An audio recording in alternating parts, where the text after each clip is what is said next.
Hello, everyone. My name is Renz Buenavista. I'm a rising senior majoring in kinesiology with a concentration in clinical exercise physiology and a minor in Asian American studies. I'm also an undergraduate student ambassador for the ARC. Today is June 3rd, 2020, and I'll be having an interview with Marlo Delatorre, a Purdue alumni that is currently working for Carbon Health, a startup. Can you tell us more about yourself? Yeah, sure. So I graduated back in 2018 with a degree in computer science and minor in communication. During my time at Purdue, I was a PFA member and also board member all 4 years. And then my senior year, I was a member of MAFA, board member of MAFA, the Midwest Association of Filipino Americans. Uh, yeah, I was on the board for my senior year. Awesome. And then could you tell us a little bit more about why you decided to pick Purdue and a little bit more in depth about your undergraduate journey? Yeah, so funnily enough, Purdue wasn't my first choice. It was actually UIUC. But looking back at it, I feel like it didn't really matter which of the colleges I went to.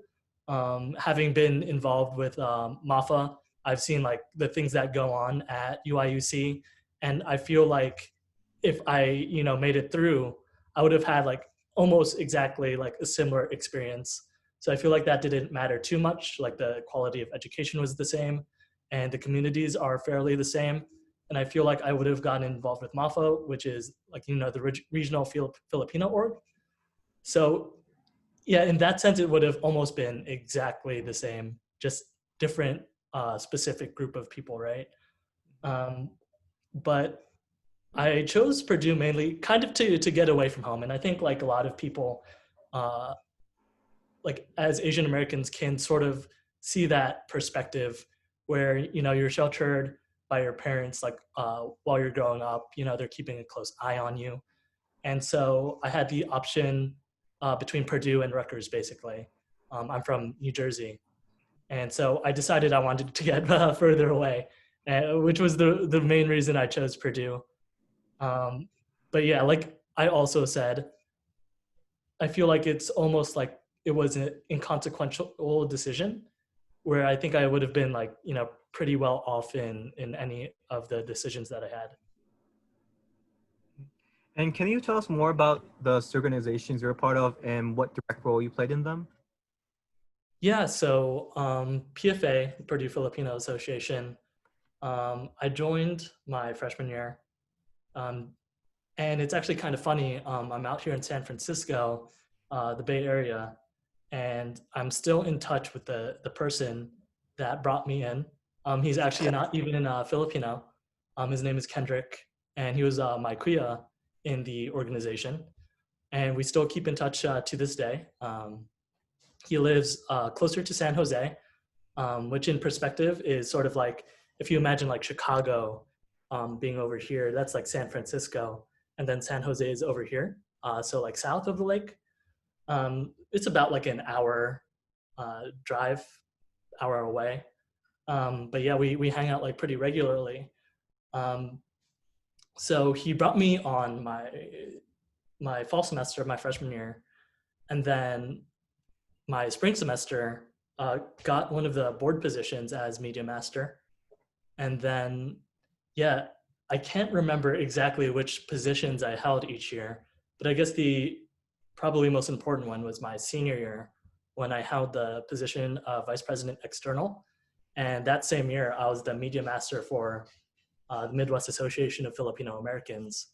And so I used my two positions to sort of synergize and to get a lot of people in PFA to come out to their brother and sister schools out in the Midwest. Um, Over at PFA, we have our PCN each year. Similarly, like our neighboring schools also have similar shows or events. And I really pushed that year to have people come out to, support each other for these events. And as a result, like a lot of people, started coming to like our PCN out of state too, which was really cool. And I saw that like a lot of people like forming relationships with people from the other schools. But yeah, so that was like sort of my involvement with the Filipino community during college, and sort of the thing that I was going for in terms of sort of bringing the community together outside of just Purdue campus. That's amazing to hear. And so what role did ARC play for you as an undergraduate student? I'm sorry, what? Oh, let me say it again. What role did ARC play for you as an undergraduate student? Right. So back when Xavier was the director, um, every now and then I would go to him for advice with my ideas of bringing like the community together outside Purdue campus, and he was always able to like point me to the right resources. I think my senior year I was being like pretty ambitious, and I wanted to do this conference that was held every year at Purdue or by MAFA. It's like a collaboration between MAFA and a MAFA school. Um, and I was, asked him about like what he thought about it, and he like supported it, and gave me kind of like the direction of like where to go with that. And even though we didn't end up doing it, the ARC was like an invaluable resource to be able to even to iterate like over the ideation of being able to do it. Like he was saying, oh, here are like some like available like funds that we could look at to be able to pay for this conference and things like that. And so the ARC was a invaluable resource in being able to just to think of the idea, and a lot of people will have ideas, and even though they may not come into fruition, it's very important that there are resources on campus that just allow you to even think of it and have the basically it's more than just an idea. It's being able to say that this idea might be a possibility because of the resources that exist. That's wonderful to hear. And could you tell us about some of the biggest challenges that you have happened to encounter when you were a student at Purdue? Part of the biggest challenges, I think it was definitely balancing like your social life and like your student life. I think that can be like really tough to do sometimes. So I think a good way to approach it is to study with friends and things like that, or just find what works for you, because everyone's like a little different. There are times that I just want to study like alone, and then another like thing that was sort of challenging was, as I mentioned, I was like on the road a lot, and it was like my senior year, and so I I didn't have like too much time to focus on my schoolwork that year that much. But what I will say is that I think like some Asian American parents might put like a lot of emphasis on schoolwork a lot, and basically asking like their expectation is very high, get A's in all your classes. But having gone through like the experience, I think you, or as a student, you need to like the social life is like very important. I can't like measure how valuable that is, because a lot of the opportunities that I've gotten was because I've socialized and like built a network. And as I mentioned, there are like a lot of people that I've met that I still like keep in contact with today, and have been part of my journey to moving to San Francisco, and getting new jobs and things like that. Yeah, the network is like extremely important.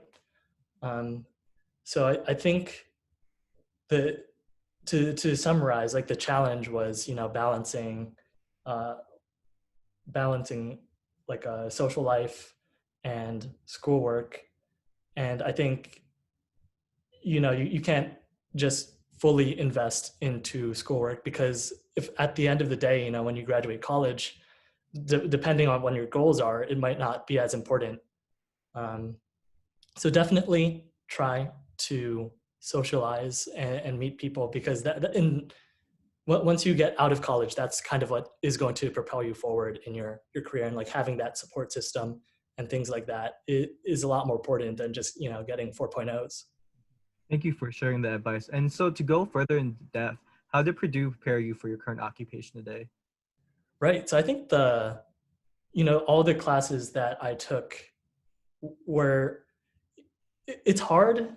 You know, a lot of people like make the point, like, you know, what's the point of taking like calculus if you're not going to like use it in in like real world situations.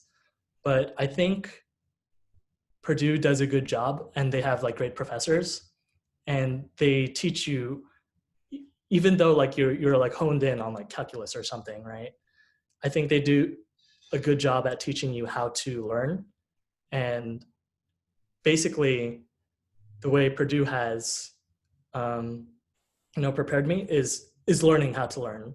Like once you like people, a lot of people might think like once you graduate, you know, you don't have to study again a day in your life. And that, or at least in my situation, I think that's like completely false.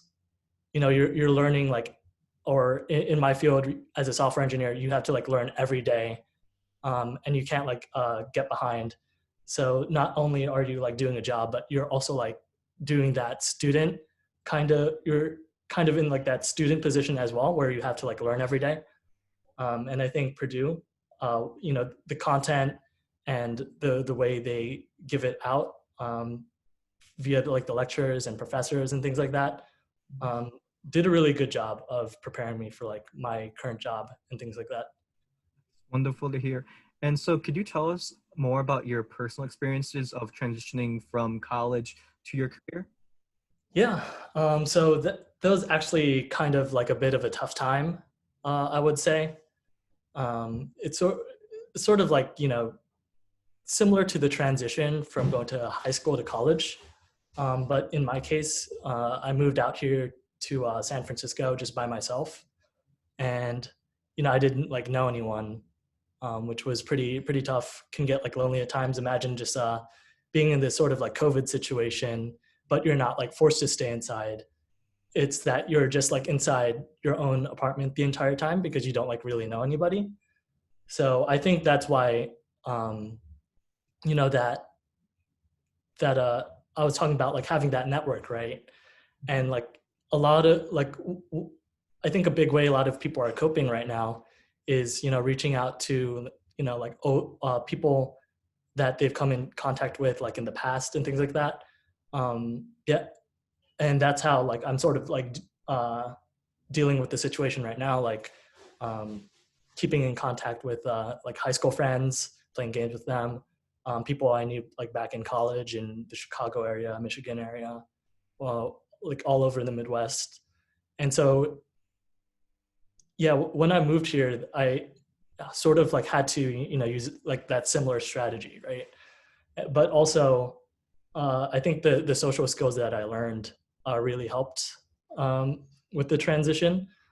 Uh, like talking to coworkers and socializing with them, like going out to happy hours and things like that, and like meeting, like learning how to interact with them.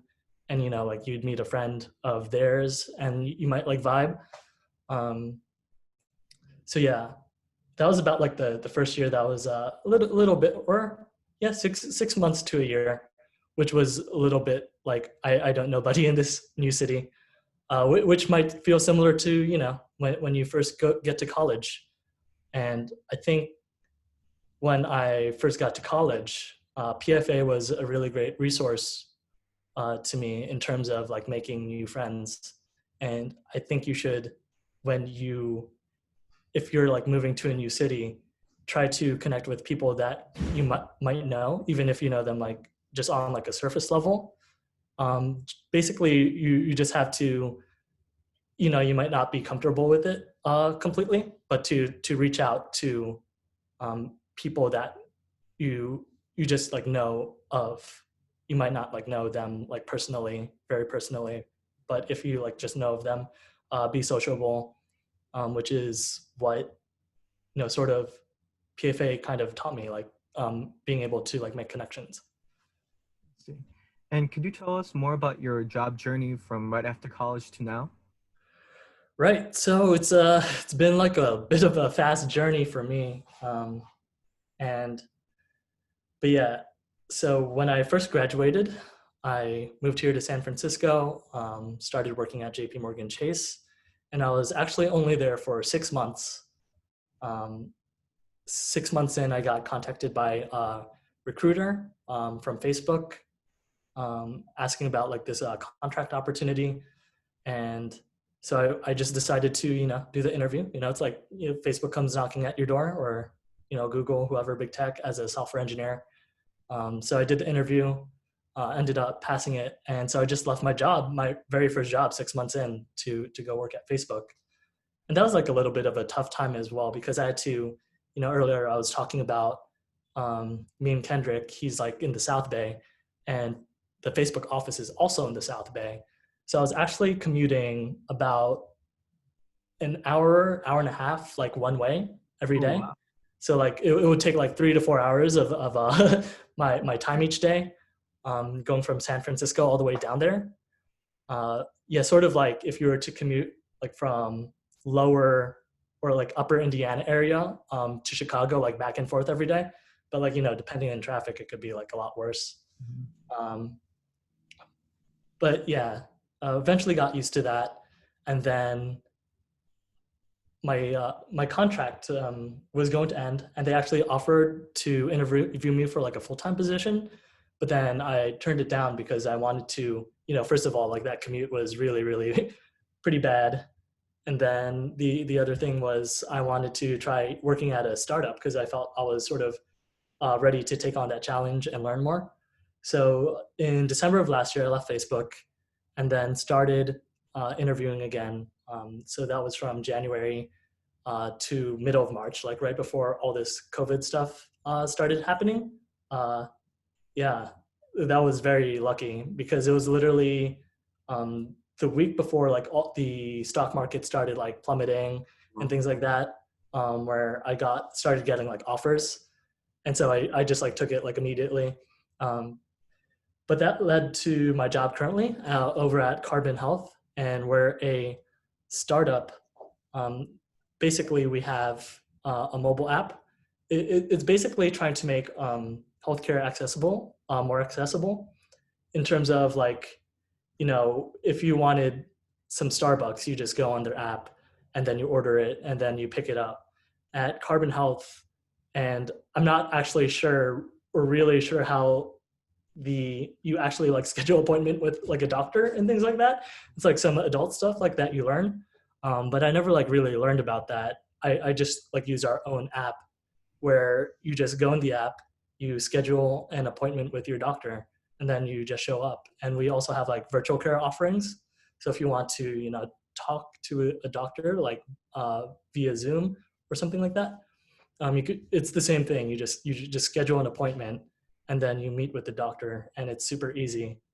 And I think it was funny. I think our CEO was saying like, oh, the millennials, they're looking at our app and they didn't like really like the experience. But it's funny because they didn't like know what the experience was to, begin with, like, calling the doctor's office and like having to like schedule something and things like that. Yeah, makes it like super simple. Yeah, once you graduate, check it out and everything. That's Got it amazing to from hear. I've never even heard of that. And like as someone coming from like a future healthcare profession, that like completely like blows my mind that there's already startups like addressing this type of issues. Yeah, and so hopefully, by the time you graduate, we'll be a lot bigger. We're growing like super rapidly. But yeah, that's sort of where I'm at right now. And a lot of it had to do with, again, going back to like the network and things like that. Being able to be supported by the network and reaching out to like people, it's super invaluable. And So do you have any advice to current students on how they can get a job in your work field? right. So in computer science specifically, definitely like go to the career fairs. Or this point's gonna be in general. It's really try to. It's all about positioning yourself. because a good amount of it is just pure luck. But you want to position yourself in a position where you're more likely to have, that event happen. So for example, if you don't go to the career fair, you're just like staying at home, not doing anything, right? There are events happening. Like, what is the likelihood that you will get a job if you don't even go to the career fair? Pretty much like zero, right? Right. And if you go to the career fair, even if you're a freshman, that chance goes up just a little bit higher.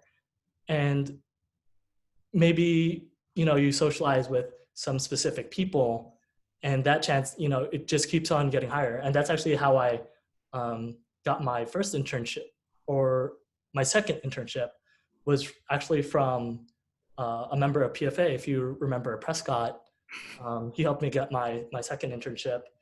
And then my first internship, I interviewed with General Electric my freshman year, and then didn't make it through that. But then, sorry, that was my freshman year of my fall semester. But then spring semester came around. I went to the career fair again, and they're like, "Hey, we like basically like recognize you. We know you like you didn't make it in like the through last time, but they gave me another interview, and that's how I got my first internship." So basically, what I mean by positioning yourself is like you want to go to or like socialize and go to events such that you're in the position to have those lucky kind of things happen to you. Like so it's not exactly like 100% chance. There are ways to like increase your chances, right? Mhm. And so that's like my general tip is you want to position yourself so that these random events are more likely to happen to you. And then, yeah, the other thing is just kind of networking, like I mentioned. Mhm. And that goes back to the general tip. In terms of software engineering, I would probably say, in addition to positioning yourself, being like technically ready to take on like interviews. The interview process in software engineering currently is sort of like a standardized test. So you kind of like need to study for it.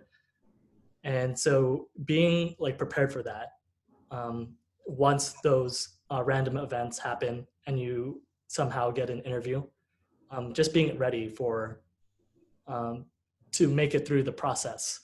Once one day like the luck will come, and just being ready for it. So position yourself to have a more likelihood of like getting the interview in the first place, and then being ready for that interview is basically key. I see. And what are some words of advice you would like to give to current students and future alumni of Purdue? I would probably say keep in contact with everyone that you meet, even like once you graduate, because you'll really never know what, or again, it's like I mentioned, like with luck and things. Like when I was doing like my first internship in Michigan, um, one of the freshmen, his name is Thomas. I you know I was in this new city by myself, Grand Rapids, Michigan. Didn't know no one. He actually moved to University of Michigan his sophomore year, and so I actually hung out with him a lot that year. Sleep on his dorm floor in the University of Michigan, like 2-hour drive, whatever. We hang out every weekend, and he's actually my roommate right now. So keep in contact with everyone. Recently, one of my friends from AAA, um, she's actually going to be working at my company now, because we kept in contact. So yeah, basically keep in contact with everyone. You'll never know, like, if you'll like meet them again in the future and things like that. I see. And then what type of connection do you want to see with ARC and alumni? And do you have any advice you want to share in how terms we can make that happen? I think probably, I think a good idea might be to like make a group where alumni can like keep in contact and things like that, and like, host events. I know like one thing we did in MAFA was we were doing like these virtual roundtables where we basically invited any members of MAFA students who want to like discuss a certain topic to just hang out in a Zoom call and talk about it. So yeah, basically probably being able to have a platform in which people can do that and just organizing events in which people can do that.